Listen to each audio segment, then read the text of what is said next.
BRS social media convener Krishank ను చేయని తప్పుకు జైల్లో పెట్టారన్నారు మాజీ మంత్రి ఎమ్మెల్యే కేటీఆర్. చెంచల్గూడ జైల్లో రిమాండ్లో ఉన్న క్రిషాంక్ ను కుటుంబ సభ్యులతో కలిసి ములాఖత్లో కలిశారు కేటీఆర్. క్రిషాంక్ సోషల్ మీడియాలో పెట్టిన ఓయూ సర్క్యులర్ పై సీఎం రేవంత్ రెడ్డికి సవాల్ విసిరారు.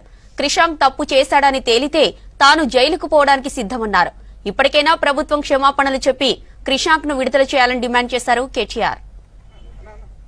తప్పు చేసిన రేవంత్ రెడ్డి ఇవాళ బయట తిరుగుతా ఉన్నాడు.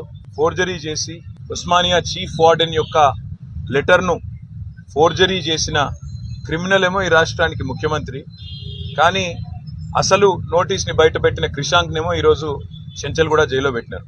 దీన్ని బట్టే చెప్పవచ్చు ఈ రాష్ట్రంలో వ్యవస్థ ఎట్లా పనిచేస్తూ ఉంది, ఈ రాష్ట్రంలో ప్రభుత్వ పనితీరు ఎట్లా ఉందో దీన్ని బట్టే చెప్పవచ్చు. ఇవాళ ఈ రాష్ట్ర ముఖ్యమంత్రిగా ఉన్న రేవంత్ రెడ్డి గారిని నేను అడుగుతా ఉన్నా, క్రిషాంక్ కనుక పెట్టిన